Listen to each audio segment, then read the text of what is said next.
Hey everyone, this is Victor from Cyborg for Life, and today I have a very special interview for you.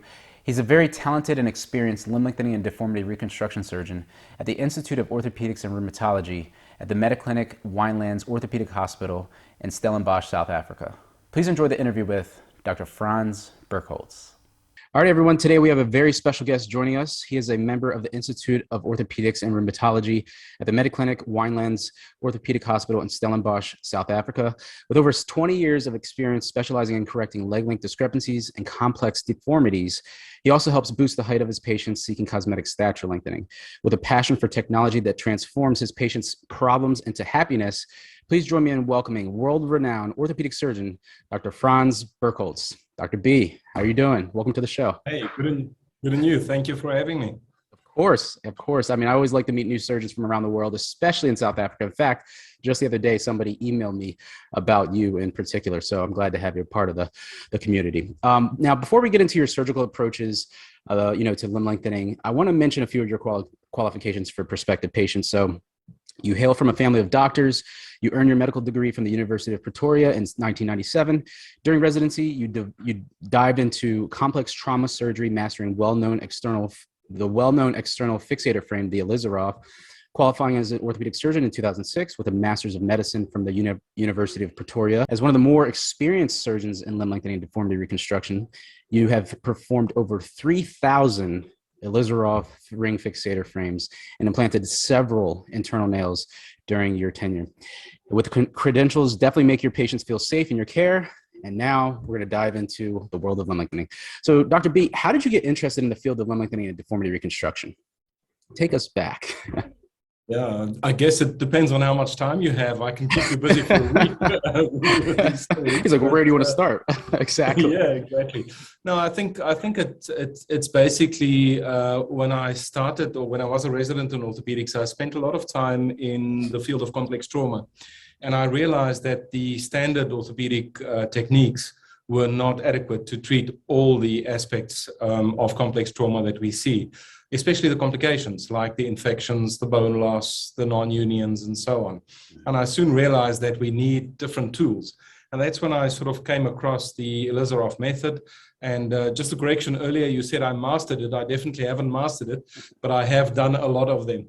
So I delved into that and into the work of Illizarov and the Bastiani and Paley and all the big names out there, and realized that here is a technique or a technology or a set of techniques really that can help us help our patients better. And over the years, I then developed my skill in this field, and by borrowing and learning from other surgeons, I could eventually expand my own knowledge and experience to the level that I can help patients that require this very specialized set of techniques. Absolutely. And that you have, I know we had conversations earlier about all of your, experience in the field, but also you like to dive into academic research about limb lengthening and about your craft. How important is it for an orthopedic surgeon in your discipline to, kind of align the academic research and what's, happening in the OR? How do you kind of align both of those? Yeah, I think it's critically important. I think at the core, orthopedic surgeon that's at the pinnacle of his or her career is both an artist and a scientist. And we have to match those two aspects of our craft in a way. The art part comes in with experience and with a bit of flair and a bit of out-of-the-box thinking. But the research part or the science part comes from research. And unless we measure what we do, and unless we measure patients' outcomes, we don't really know that what we're doing is the correct thing. So I believe it's critically important. Now, what is very difficult to do sometimes is to balance your time spent on these two. You get guys who write papers all the time, but they do very little clinical work. And you get guys that operate all the time, but they don't really get time to do research. So I probably fall more in the latter component of the spectrum, where I tend to spend most of my time on clinical work, and I do spend some time on research, not nearly enough, but I do believe it's critically important to have that balance in our field somehow. Absolutely. Very good. Now, Dr. Birkholtz, where is your practice located in South Africa? Is it, because I know you mentioned Pretoria and Stellenbosch, but for patients who are actually looking to find a limb lengthening surgeon in that part of the globe, where exactly are you located? Yeah, that's a very interesting question, again, with a complex and long answer. To put it simply, I'm in transition at the moment, and I am moving my practice, or a part of my practice, over to the Stellenbosch area for a variety of reasons, but one of them being that I'm joining I have joined the Institute of Orthopedics and Rheumatology, which is a specialist institute located in a beautiful part of the world. We have high-level multidisciplinary team involved. We have an excellent hospital, so the nursing care, everything is top-notch. So from a patient's perspective, I believe that we're giving a very high-end product by aligning ourselves with that hospital. Having said that, I have many years, and the vast majority of my time I've spent in Pretoria, and I still run a very busy practice there. And we, of course, have our partners there and our multidisciplinary teams and our hospitals that we're aligned with. So we still do a lot of work there. But I think if we're looking to the future and somebody wants to sort of start researching having the surgery with me, it would be beneficial to look at the Stellenbosch option, because that's likely going to be the long-term option. If a patient presents with a leg length discrepancy of, say, 4 centimeters with, a malunion along their lower tibia, would you prefer to use the typical Illizarov fixator or an internal lengthening now? And if you do go with the external fixator, how long would they need to wear it before removal, or does it depend on the patient case?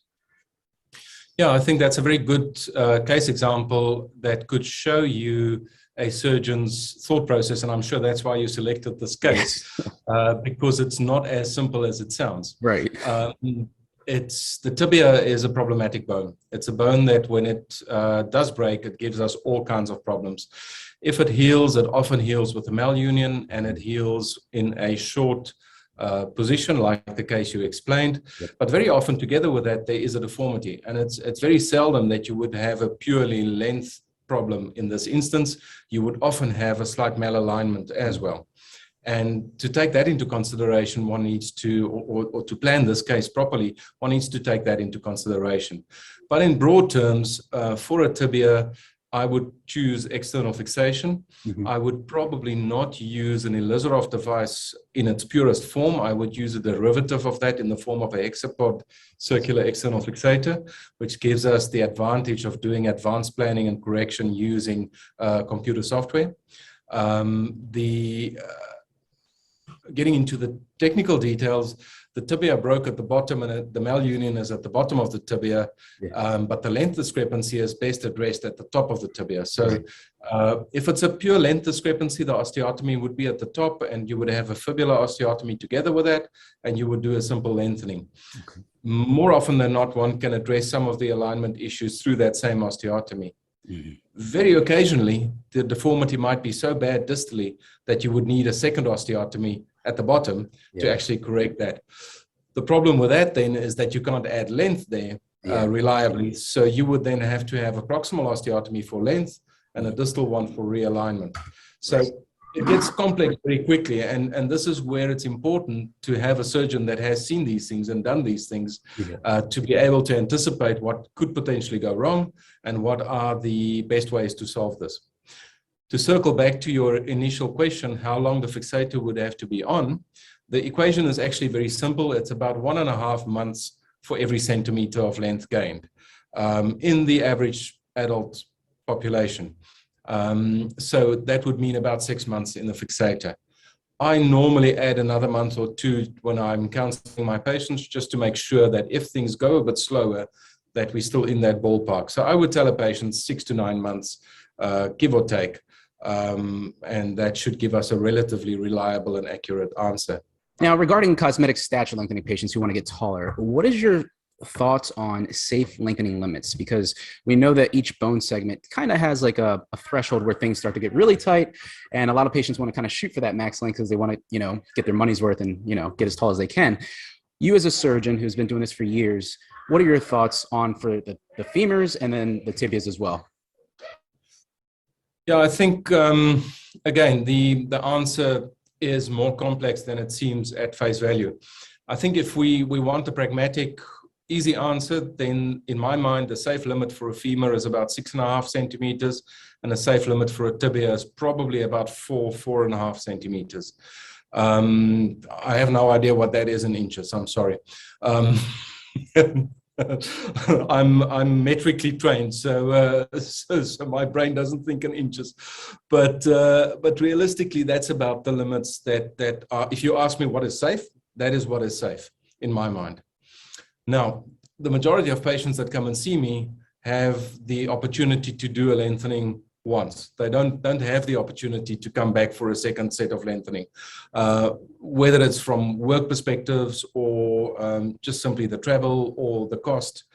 So if you had to choose one single lengthening and you can only afford one single lengthening, I would shoot for internal femur lengthenings and then push that limit a little bit upwards of that maximum and see if we can get to maybe 7 or 8. But we know, and the patient also knows when I have this discussion with them, that we are pushing the envelope. And there is a chance that we might not get there, that we will only get to about 6 or 6.5. Now, is there a threshold that you've seen that where complications are more common for each of these bone segments? Because I know that people say that beyond, at other clinics in the world, they use a lot of the external fixators where they can kind of go beyond that 8 centimeter max with a lot of the internal lengthening nails. You as a surgeon, where is that threshold that you say, hey, look, there's going to be a definite complication, that can happen there for the femur or the tibia, so patients can really hear it from an expert like yourself? Yeah, I think what makes it difficult is it's so individual and it's so dependent on the starting height, the starting length of the limb, the flexibility of the soft tissues. All of these things come into play. The issue is not the bone. We can lengthen bone almost unlimited as long as the fixation doesn't fall apart. The issue is the soft tissue and specifically the tendons and the nerves. Because those are the ones that limit us generally. Also, it's not a clear-cut cutoff where we say up to this point it's safe and then beyond that it becomes unsafe. It's almost a curve that runs and then becomes vertical at some point where the complication rate accelerates, almost like an exponential curve. So in my mind, in a femur up to about 6, we're relatively safe. In a tibia, probably about 3.5, 3.8, somewhere around there. You're still on the flat part of the curve, and then it starts tapering up. And in certain individuals, that upswing becomes quite vertical, and the complication rate rises very rapidly. And the complications are things like tightness of the joints, tightness of the nerves, and nerve damage. And we certainly don't want permanent nerve damage if we're doing cosmetic surgery. So I know, a patient might come back and say, but that's their choice. They can decide whether they want that or not. I think we're in a healthcare team together, me and the patient, and we need to come up with a solution that's as safe as possible. And in my mind, that's sort of where that lies. But there's no clear-cut answer. It really depends on the individual and the starting length. Ironically, somebody that starts at a higher height will have lower complications at the 6 centimeter mark than somebody that starts at a lower height. So the person who needs it the most, ironically, would be the one that will have the highest potential risk at a lower lengthening rate, number. Now, if there was a patient who said, look, Dr. B, I want to get max length, I want to get as tall as I possibly can, and I'm willing to do the thresholds you have in place, the 6, 6.5 on the femur, and I want to come back for quadrilateral lengthening and do the tibia. How would you stage the lengthening of each bone segment? Would you say, hey, look, let's do it a year apart, or would you say a couple months is good? What's the ideal time frame in between the lengthenings? I think, look, I know, the masters in the field provide, and Dr. Paley is probably he is at the moment probably the prominent surgeon in the world in this field. And he's got a whole package set out how you can do a quadrilateral in a shorter period of time. In my simple hands, this process is brutal, and the patient needs a massive amount of recovery, a massive amount of nutrition. They need pain control. They need physiotherapy. It's not an easy surgery to get over. And for that reason, I would want to stage them as far apart as possible. to allow almost full recovery in between surgeries. And that, in my mind, doesn't happen within a year. So I would think about 12 months would be a safe zone, if you will. Of course, that limits the amount of patients that will have it. That's fine. I think we're looking for end result. And, if you are going to embark on this sort of surgery, you mustn't look at the short-term goals. You mustn't look at the short-term price. You need to look at the long-term goal and long-term safety, because this reconstruction needs to stand you in good stead for the rest of your life. And in all likelihood, whoever is doing it is probably in their 20s and 30s, which means they're about a third to a quarter of the way through their life. So the biggest part of their life is ahead of them.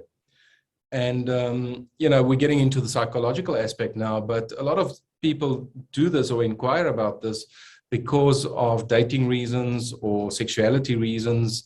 And unfortunately, sexuality makes up a very short portion of our adult life. The majority of our life we spend not looking for a mate anymore. And, for whatever reason, it's just the sad truth of life, man. But the reality is that the benefit of this surgery is going to be, in a way you have to measure the potential risk you're taking to the potential benefit. And I'm probably not expressing myself well, but I think realistically, as safe as possible, which means in my mind, probably separating them a significant time apart. Maybe the absolute minimum 6 months or so, but definitely not shorter than that. Not in my mind.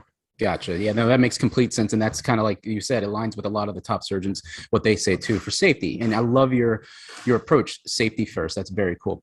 Now, this is kind of a weird question that a patient asked for me to ask you, and it's about feet size and their new height. So he was asking if he wears a size 6.5-inch shoes at his height of 5'8", if he does quadrilateral lengthening and, achieves the 5 inches, can his 6.5-inch foot size still handle his new 6'1" height, or does his foot size have enough surface area to handle the pressure when he's doing things like sprinting, jumping, and all these other biomechanical activities? Yeah, it's a very interesting question, and I don't think a lot of people in the world have given it a lot of thought, to be honest. I might make a wrong assumption here, but the reality is we do not have the technology available to safely lengthen the whole foot to a new size.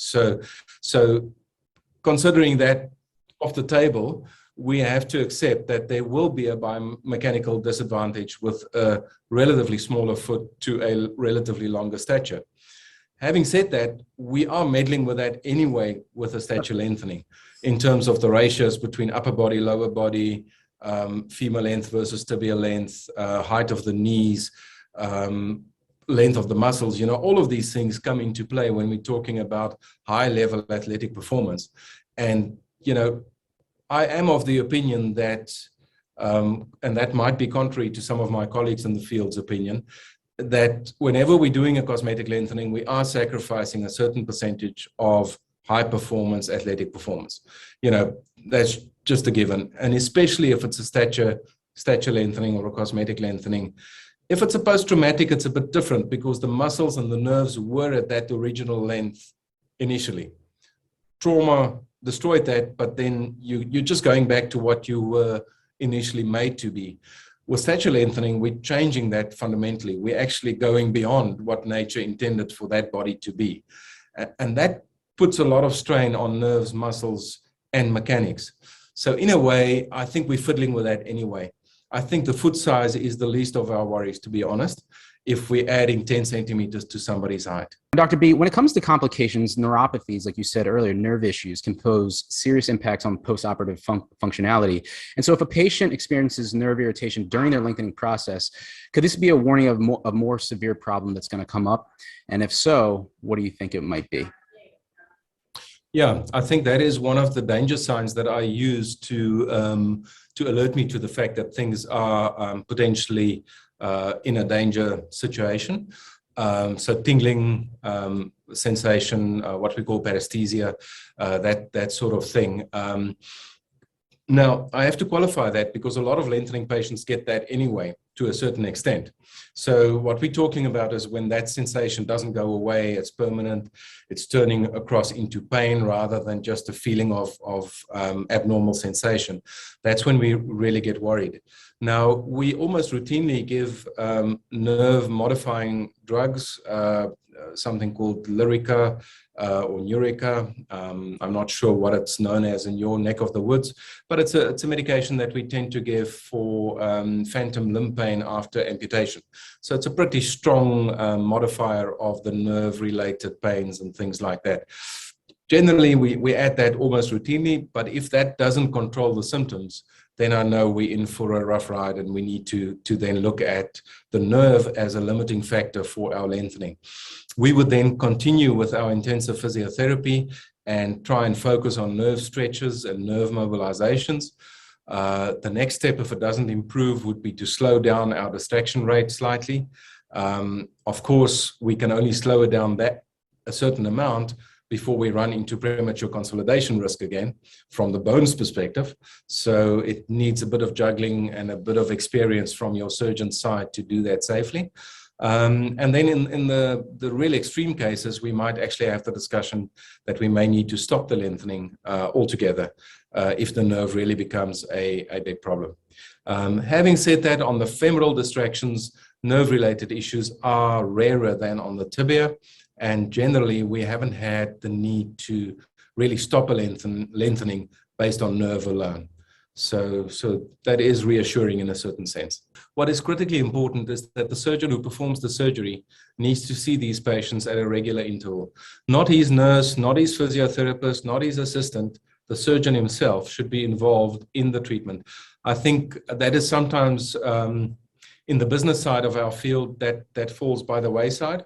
I firmly believe from an ethical point of view that the surgeon who performs the surgery takes the responsibility and they should be involved in that treatment process throughout. Yes, of course, we use our multidisciplinary team but in my mind, at least every second week, the surgeons should see that patient personally and do an examination, have a look at the x-rays, have a look at what's happening, so that if something starts going wrong, that the person who's responsible can ultimately act on that responsibility and prevent further complications. So I think that's critically important. Another thing that patients are really worried about is developing a pulmonary embolism.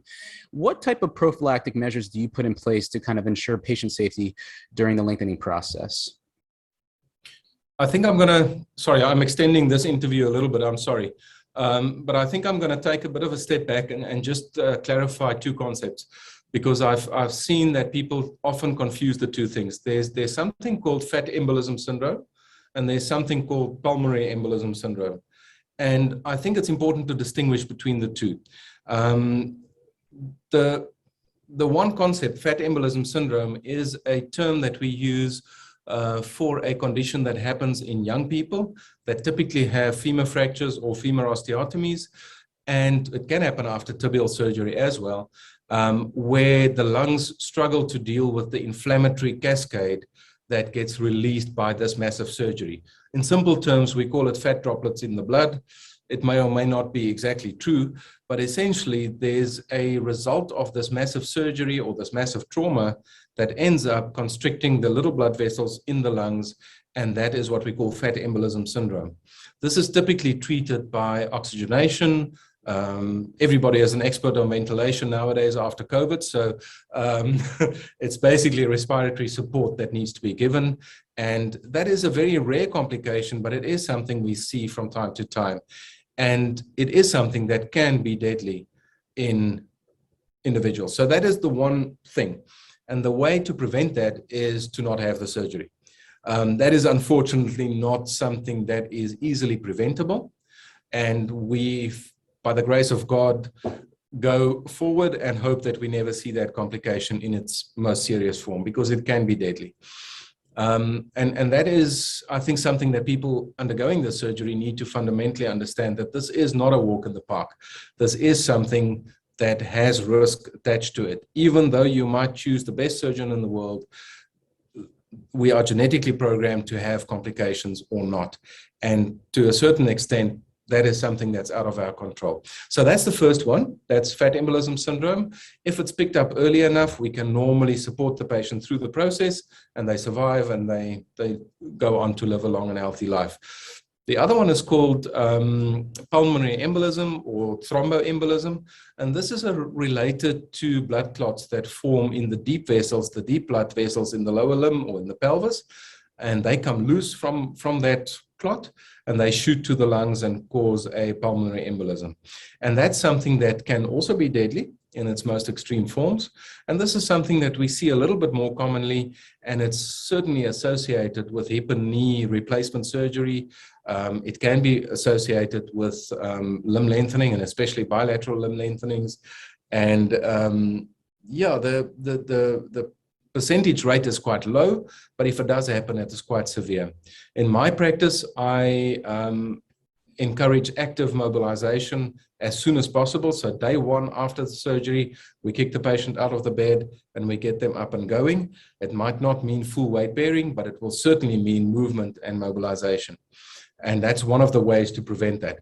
Another way to prevent that is through drugs. And we use routinely low molecular weight heparin, something like Clexane, initially in the hospital, and then beyond discharge after hospital, we use a similar regimen than what they do for hip and knee replacements, which is a newer drug called Xarelto, which we do for a month afterwards, which generally covers the patients for both the first and the second peaks of potential thromboembolism after surgery. But I think that is quite important to cover them for about 30 days after surgery with some form of medical intervention for thromboembolism. Sorry, long-winded answer for a question. No, I think that's very important that you did distinguish between the two, fat embolism and pulmonary embolism, because a lot of these people, they don't know what that means, but they're both worrisome complications, even though the percentages are low. But the fact that you could explain that like that, and you have prophylactic measures in place to keep their safety at top of mind, is going to be very, very helpful. Now, Dr. Birkholtz, you're very passionate about lengthening technology that helps your patients achieve their lengthening goals and fix their problems. Now, with lengthening devices like the FITBONE and PRECICE internal nails, this can be done minimally invasive. In your expertise, which of these two nails is more reliable at lengthening? And I don't want to get you in trouble with the companies, but you're free to speak here on my channel, so go at it. Yeah, well, I'm free to speak. I don't get paid by any of those companies to promote the nails. So full disclosure, I have been on educational contracts for both of these companies. And with Orthopedics, the FITBONE makers, I am on a consultancy agreement for their external fixation products. So just to put that out there. But yeah, so I'm not getting paid to promote any nail or any device, and I don't really want to get in there. Since I'm not getting royalties, I don't want to put my neck out. The reality is that both these devices are good devices. I think both of these have a really good track record. I think the FITBONE has been around longer. It has been around in Europe for actually quite a long time, since 1997, I believe. But it was only available to a select few surgeons, and it was very tightly controlled who could use that, and they had to have very specific training and so on, which I think in a way has served the nail and the product very well, because it was only really done by experienced surgeons. On the other hand, it hasn't made it very popular and very well known. It's only recently that it obtained FDA approval formally, and for that reason, it's only been available in the States more recently. The PRECICE nail, obviously a newer product, but it's had a wider marketing drive, and in a way that has also been its downfall to a certain extent, as we've seen with the stride and with the temporary withdrawal from the market and so on. So both of these have their, let's call it, peculiarities. From a perspective of just finding a nail that works, both of them work very well. Both of them are reliable products, and if done properly by the surgeon behind them, they will work well. Think of it like a hammer and a nail, that you build a cabinet with. The hammer you use and the nail you use is probably less important than the cabinet maker that holds the hammer and holds the nail, right? And this is the same analogy. I think the surgeon behind the tool is probably more important than the tool itself, to be honest. And that surgeon needs to understand that tool very well and be able to use it. Now, to come back to your question, in my hands, I've done more PRECICE nails than FITBONE nails, simply because PRECICE has been more available to me in the past. I am quite excited about the FITBONE in the sense that it is made from a stronger material, and presumably that would allow better weight-bearing capacity. That is offset again by the fact that it only has one locking screw at the bottom, which, as opposed to the PRECICE nail, so in a way, in my mind at this stage, it's a two-horse race, and these two horses are pretty much equal. So if I had to have a cosmetic lengthening, I would find it very difficult to choose between the two products, and I would probably leave that up to my surgeon to decide. Okay. All right. So they can do the job equally the same. So the patient probably won't notice the difference. I think so. I think in reality, that's probably where we are at the moment. Very cool. Now, like you mentioned earlier, with the recall of the stride nail due to the corrosion issues, a patient actually asked about the FITBONE. Does it also have the risk of having a corrosion issue, possibly causing osteolysis, or does the material makeup of the FITBONE not make this an issue? The short answer is I simply don't know. But I'm not aware of any osteolysis complications in the FITBONE. As we've heard, it's been around for a very long time, since 1997. So presumably, if there would have been issues like that, and it was made in Germany at that time, I believe it's still made there. So you can imagine, no disrespect to the Germans, I'm from German descent as well, but you can imagine that if there was a problem, they would have picked it up very quickly and stop the nail. So in a way, I think that gives me reassurance that it's probably okay. But like I said, I honestly, personally don't know whether there is a problem like that. I don't know. I think the weight-bearing concept of the nail is a big thing for most people out there. That's probably the biggest thing out there at the moment is the nail weight-bearing? How much weight can you take? I'm going to be running very soon if I have a weight-bearing nail versus I'm going to be wheelchair-bound if I don't have a weight-bearing nail. I want to dispel that myth. I think the reality is we're breaking both your femurs surgically, but we're breaking them. We're putting a thick 12 millimeter, 13 millimeter rod down the middle of the bone, and then we're pulling it apart slowly to make you taller. I don't think anybody can walk on that normally very soon after that sort of surgery, right? That is painful. It is a big operation. So in my mind, the focus should shift away from whether it's weight-bearing or not to whether it's a functional product that allows you joint range of motion and functional mobilization. So yes, it would be fantastic if we could all go running on our nail on day one. But the reality of the matter is none of us will do that because of the pain involved and because of the massive surgery involved. So what is more important is to have a physiotherapy team that will guide you safely through the process post-operatively and get you up and walking. So even though I'm not using weight-bearing nails, my patients are out of the bed on day one, and they're exercising the knee, they're exercising the hips. When they are ambulating, they're not putting their full weight on the nail because they're offloading on the walking frame. And yes, it's not the same as walking on your legs normally, but it's certainly not to say that you're going to be in a wheelchair doing nothing for 3 months. That is simply not true. Another question that patients had about the FITBONE, what diameter sizes does it come in? Is it just the 11 millimeter and the 13 millimeter? Yeah, the standard ones are those. It's a 11/12 and then a 13. So they're pretty thick and, they're strong. So of course that helps in the weight-bearing sort of argument to a certain extent. The reality is the FITBONE was also designed with two concepts in mind. Professor Baumgart, who designed it, basically used it for femoral lengthenings in a retrograde fashion. So he would insert it from the knee side.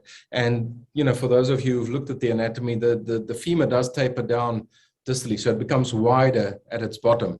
So for most patients, you would be able to get a fairly thick nail in there if you went from the bottom up versus from the top down. So that would allow a thicker nail to be fitted into the femur quite safely. And then secondly, the reaming of that nail is done in a way that you're creating a hole in the femur that corresponds exactly to the shape of the nail.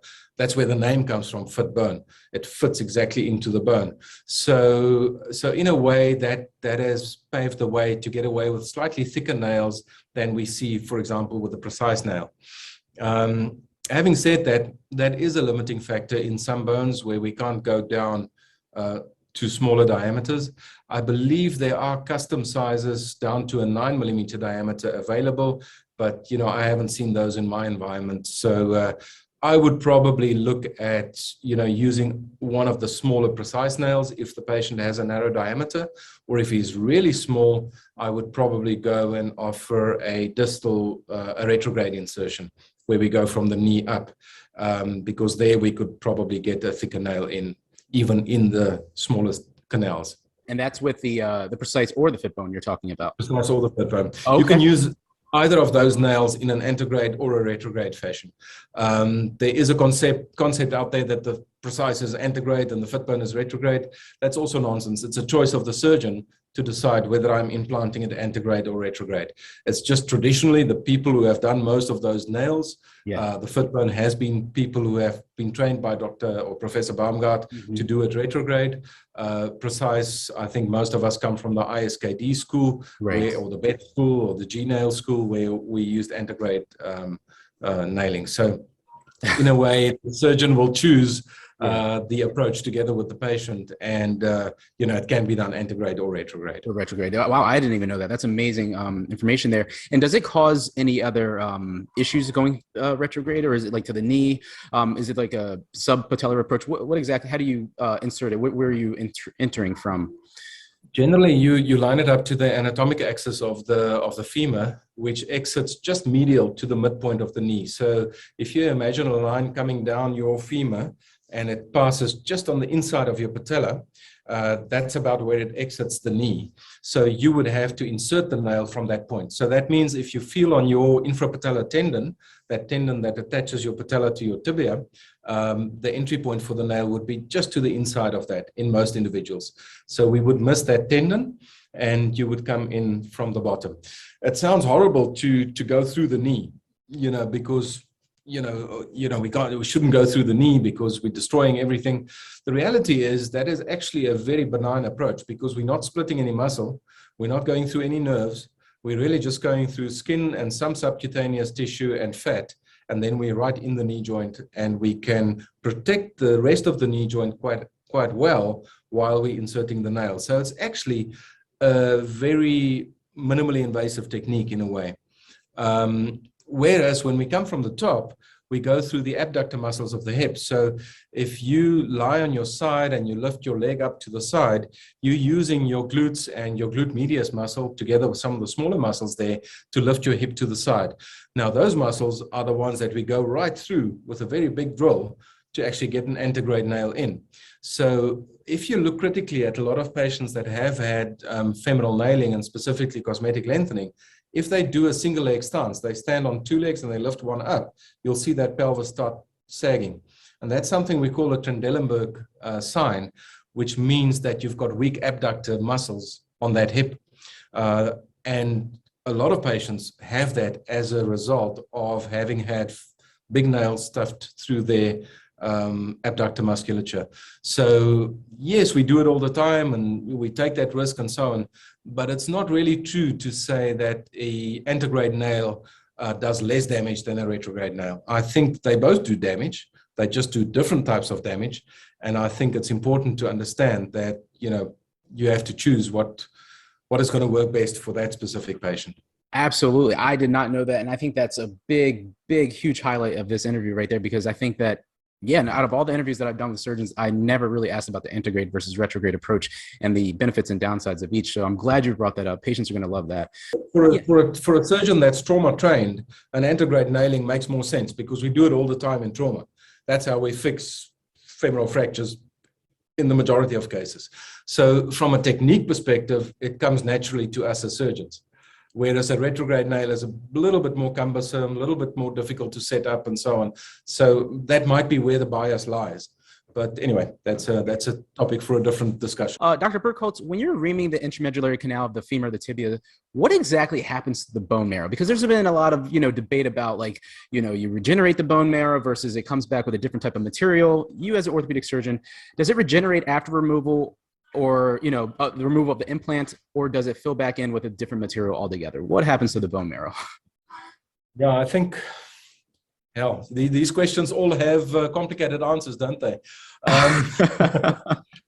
Or I make it too complicated, maybe, I'm not sure. No. But I like thinking about things properly. When we talk about bone marrow, it's important to define what we mean. Bone marrow, in the medical term of bone marrow, means an organ that's situated in the middle of the bone that forms blood cells. And that is in the bone cavity, and it sits there and it forms new blood cells. And if you think of somebody having cancer, having to have a bone marrow transplant, that's what we're talking about, is a blood-forming organ, if you will, that is situated in somebody's bone marrow or in somebody's bone cavities. Now, in a growing child, that is all over the skeleton. It's in the whole bone structure. But in an adult or a young adult, that changes, so that the bone-forming component of the bone marrow only really sits in the flat bones, so things like the scapula, the pelvis, and right at the end of the long bones. So the biggest part of the bone is really just filled with fat. Now, that fat is what you and I know when we go to a restaurant and we eat a fancy steak with bone marrow sauce on it. That is what that is. So that's the fat inside the long bone. Not human, hopefully. But that is essentially what we're talking about. So that's really just fatty tissue that sits in the long bones of an adult, and whether that's there or not has absolutely no consequence to whether the bone functions, heals, or anything like that. What is important is just on the inside of if you think of the bone like a pipe, on the outside you've got a little covering which is called the periosteum, and that is important for bone healing from the outside because it carries blood vessels. But then similarly, on the inside of that pipe, on that cavity, on the surface, there's something called the endosteum, which is also full of blood vessels, full of nerves, and is important in regrowth of bone. Now, to a certain extent, by inserting a nail down the canal, we are destroying that endosteum to a certain extent as well. And there have been animal studies where they looked at re-establishing the endosteal blood supply. And it looks like in the majority of cases, that does come back after about 30 days, even in the presence of a nail being in there. So I think the question is not so much about bone marrow as it is about endosteal blood supply, which is important because that's important for regenerate formation, for bone growth, for lengthening, and so forth. See, that is an amazing answer. Thanks so much for that answer, because I mean, literally everybody's like, oh, it grows back. And I've been saying that because I don't know exactly what's happened, but that helps a lot. And I guess, we wouldn't really absolutely know until somebody gets a biopsy after the removal. And who wants to go back in to get that done after they get their stature lengthening? So very cool. Now, the next question I have for you, Dr. B, is one of the most important aspects of limb lengthening, and that is physiotherapy, to ensure the patients, their soft tissues can adapt to the lengthening and recover from the whole entire process. So can you talk about the benefits of physical therapy and how many times a week, minimum should a patient actually seek rehab, after lengthening? Yeah, I think starting with the benefits, I think it's absolutely critical that physiotherapy should be a routine part of any form of lengthening, and specifically cosmetic lengthening, because as we said earlier, we're going to supranormal levels. We're stretching beyond what nature intended for that limb. So we need to make sure that we stay ahead of the curve. I always like to say that I, as a surgeon, implant a device that actually lengthens your bone, but you as the patient, together with your physiotherapist, will lengthen the soft tissues. So that physiotherapy process is what lengthens the soft tissue, and the soft tissue is what gets us into trouble. It's not the bone. So in a way, I pass the responsibility back to the patient, saying that the physiotherapy is going to be what's going to determine how far we get with your lengthening. So to put it simply, more is better. So if a patient could have permanent physiotherapy, that would be fantastic, but nobody can afford that, and I'm sure the physiotherapists wouldn't love that. I think it's important, in my mind, the physiotherapy is also not something that the patient can take responsibility and hand it to the physiotherapist and say, you're in charge of my physiotherapy now, so you're in charge of stretching and what have you. That's not true. The physiotherapist is purely there to monitor the process, to guide the process, to make sure that we're on track, to provide that safety net. But the real hard work gets done when the physiotherapist is not in the room anymore. And that's when you continue with the stretching exercises, you continue with the conditioning exercises, you continue looking after yourself while the doctor is not there and the physiotherapist is not there. You cannot give that responsibility to somebody else. If you're not committed to be doing those exercises day in, day out, those stretches, even though they may hurt, in your lonely little hospital room or your lonely little hotel room, then the surgery is not for you, because the success is going to be determined by that. That's going to determine the success. And the physiotherapist is purely there to monitor that process and to guide you along the process. But they cannot be there 24/7. And that is going to be important. Now, it's also important to have physiotherapists that have your best interest at heart and that have experience with us. In the Institute for Orthopedics and Rheumatology, we're very lucky to be linked to a group of very advanced physiotherapists that normally look after high-level sports athletes. So you can imagine what that does to their ability to look after muscles and nerves, and because they're dealing with high-level athletes on a daily basis. So the goal is really high. And that's what we're trying to aim for, right? We want to get this patient back to high-level activity, whether it's going to the park to kick a ball with their kids, or whether it's going to a high-level mountain bike race or a sevens rugby match, whatever it may be.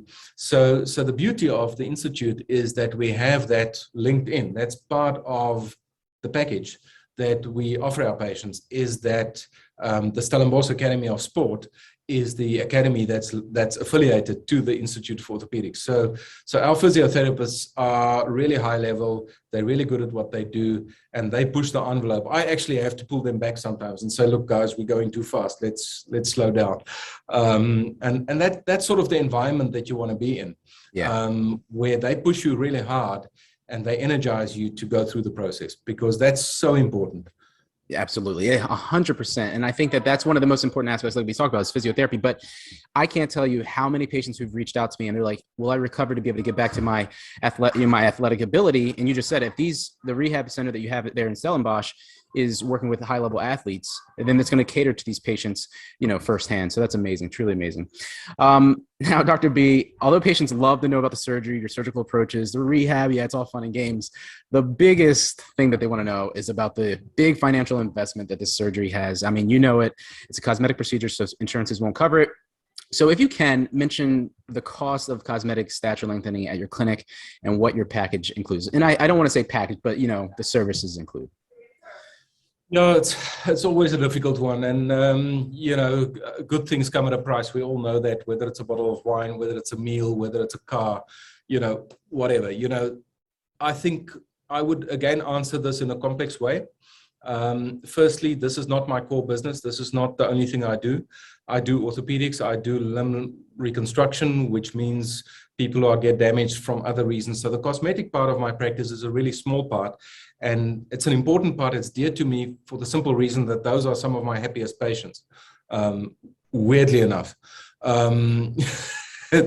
You would think that if you take a person that doesn't have a discrepancy, that doesn't have a deformity, and you break both their legs and you make them taller and you charge them a lot of money for it, that they would not be very happy. But they are some of my most satisfied patients. And that's the reason why I've circled back to starting doing this again, because for some time I had some ethical, I still have some ethical questions in my mind sometimes. But the point is that I think I can provide a safe alternative. And I'm saying a safe alternative because the price point I'm talking about actually puts me in reach for a lot of patients who would otherwise end up at some maybe less reputable surgeons that might do harm. And I'm saying it very carefully because I don't think any surgeon in the world intentionally does harm. But unless you have experience with a surgery, unless you have a team around you, I don't think it is correct to charge somebody money to try and make them taller, because it is really high-risk surgery that comes at a high level of expertise that's required. Now, let's get all of that out of the way. My package, if you want to call it that, comes in at it comes in at 50,000 US dollars. So that, yeah, look, I could just say it right there. They're gonna love that. But go ahead. I'm not trying to rip anybody off, but I also need to make it sustainable for me and my team. So that's where that price point comes from. The vast majority of that price goes into the nails and the hospital, you know, and looking after the patient in a safe way. What that typically includes is all my costs, the cost for the anesthesiologist, the cost for the hospital, the cost for the nails, the cost for the physiotherapy, the wheelchair, the walking frame, the crutches. It covers a week in the hospital, and it covers 2 weeks in the rehabilitation unit. Now, the rehabilitation unit is like a mini hospital, but it's more focused on rehab. So it is typically a rehab unit that's also geared towards spinal injury patients or old ladies that break their hips. So they try and get people back to function, you know, through admitting them, feeding them properly, and then giving them physiotherapy, occupational therapy, psychology, support services throughout. So that includes that sort of, let's call it in-facility component. So that would cover the first 3 weeks, that $50,000. Beyond that, it becomes a little bit fuzzy as to what a patient might require, because our requirements are all very different. And if somebody wants a higher end accommodation, then it would be more expensive. If somebody wants lower end, then it would be cheaper. So that's why I've limited it to those first 3 weeks, which basically takes us from the surgery to the first distraction phase to the first 2-week follow-up beyond that. And at that point, the majority of the physiotherapy would be established, the majority of the pain control would be established, and the patient would be able to function in a, let's call it a normal Airbnb type of setup. So, of course, there are options to extend the stay and all of that. But you know, the package in my mind should include the vast majority of the medical costs and the initial phase of rehabilitation. Beyond that, of course, rehabilitation needs to continue. So physiotherapy needs to continue beyond that, but that would then be structured as an outpatient visit to the physiotherapists. And, you know, that would be on a, like they say in mobile phone terms, pay as you go terms, right? So you would then sort of pay as you go along. But in broad terms, I think the vast majority of the cost gets captured in that first quote, if you will. Yeah, absolutely. I think that's phenomenal. For one, your price is very, very competitive among the market for somebody so experienced as yourself. But it includes a lot. I mean, you get like that top world-class physical therapy team, your surgical team for a week in the hospital. I mean, most places discharge you within 3 or 4 days. So it's really impressive what you're doing there in Stellenbosch. So amazing, amazing stuff. Now, what if you had a limb-like discrepancy or a deformity and they're an international patient who's coming to see you? Do they need South African domestic insurance, or can they use international insurance? How does that work exactly? That is very dependent on the insurance company involved. We do generally, through the hospital, we do accept most reputable international insurance companies. They would need to provide us with a letter of guarantee. And if it is a reputable company, you know, then that would be fine. We've dealt with TRICARE from the States before. We've dealt with Bupa. We've dealt with International SOS. We've dealt with MSO. So some of the bigger names in the field we have had dealings with. We've been lucky over the years to treat a lot of the US embassies, military and paramilitary personnel through TRICARE. And so we've built up a bit of a knowledge of how to deal with them. And yeah, so in a way, if there is international insurance, generally it's not a problem, as long as it's not for cosmetic reasons and as long as it's you know, done in advance and properly through the channels, then generally that's not a crisis. South African insurance would be difficult because they normally have lockout periods and things like that. So it would be very difficult for an international patient to get adequate insurance in time to cover them for a local procedure. but also, the rand dollar exchange rate is quite favorable, and generally people also sometimes self-fund operations like these.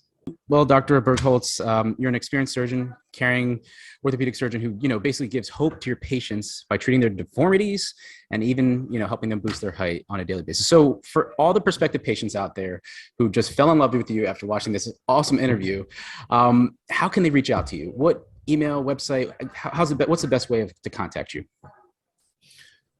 Yeah, I think the easiest is through my website. That is birkholtz.health. Really easy to remember, really easy to get to. Just as long as you spell my surname correctly.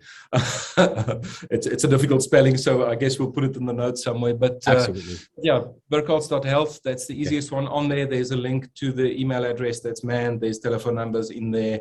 The address of the hospital is in there. That email address is manned by my PA, Tessa, who's a great lady. She's got vast experience in dealing with international patients. She generally acts almost like a concierge for my patients in a way, to give them some extra support and so on. So she would be the person that they would be dealing with mostly. But yeah, so I think that would be the easiest. Email addresses also pretty easy, but I think the easiest is to go via the website. Everything is there, and it should be easy to get a hold of us. Perfect. Well, I'll make sure to put that below the video. So all you guys who want to reach out to Dr. Birkholtz, you can do that by clicking the link in the description below. Dr. Birkholtz, any final words that you would like to say to your new fans or anybody who's considering doing limb lengthening with you? I think the biggest thing is don't believe all the hype. Don't believe what the salesmen tell you. Do your own research. Make sure that you get to the right person. And that right person is not necessarily me. I'm not trying to sell myself, but get to the right surgeon. Get to a surgeon to whom you can ask the questions to, and they would respond honestly. I think that's very important. Lengthening a limb is very easy. Preventing and managing the complications, that's where the difficulty and where the art and the skill comes in. And, Victor, you probably get a lot of requests on your channel from people who've had complications and, wanting advice and so on. So my plea would be research your surgeon properly. Make sure you get to somebody that has the experience, that has the ability to pick up complications, prevent them, treat them properly. And, there's this old adage, you can't have something done quickly, cheaply, and well. You can only choose two of those three. So you can choose cheap and quick, but then it won't be done well. You can choose quick and well, but then it won't be, cheap or whatever, so you can only choose at any given time two of those three. So, this is unfortunately surgery that would cost you a certain amount of money to have it done properly. And if you don't have that amount of money, don't skimp on it. This is your health. This is your function that you're playing with. Then my advice would be try and find the money somewhere. Good luck with that, by the way, but we're all trying to do that. But really, don't skimp on your health. Don't try and save money, because this is really important. Your ability to walk, your ability to function, your ability to look after your kids one day. I mean, that's a big thing to gamble with, and that would be my biggest plea, is to do it safely. Don't come to me. That's not the point. Go to whoever can do it safely for you. Guys, you heard it there first. Safety first by the great Dr. Birkholtz. All right, everyone, that is Dr. Franz Birkholtz at the IOR of the Mediclinic Orthopedic Hospital in Stellenbosch, South Africa. Dr. Birkholtz, thank you so much for your time. See you later. Thank you. I really enjoy interviewing surgeons like Dr. Birkholtz, who not only explain the why behind his surgical approach, but also the pros and cons behind others as well. But with techniques, bone length, and devices aside, he still prioritizes the most important aspect above all else: safety. If you're interested in reaching out to Dr. Birkholtz for a consultation, you can find all of his contact information in the show notes. Until next time, this is Victor from Cyborg for Life, signing out.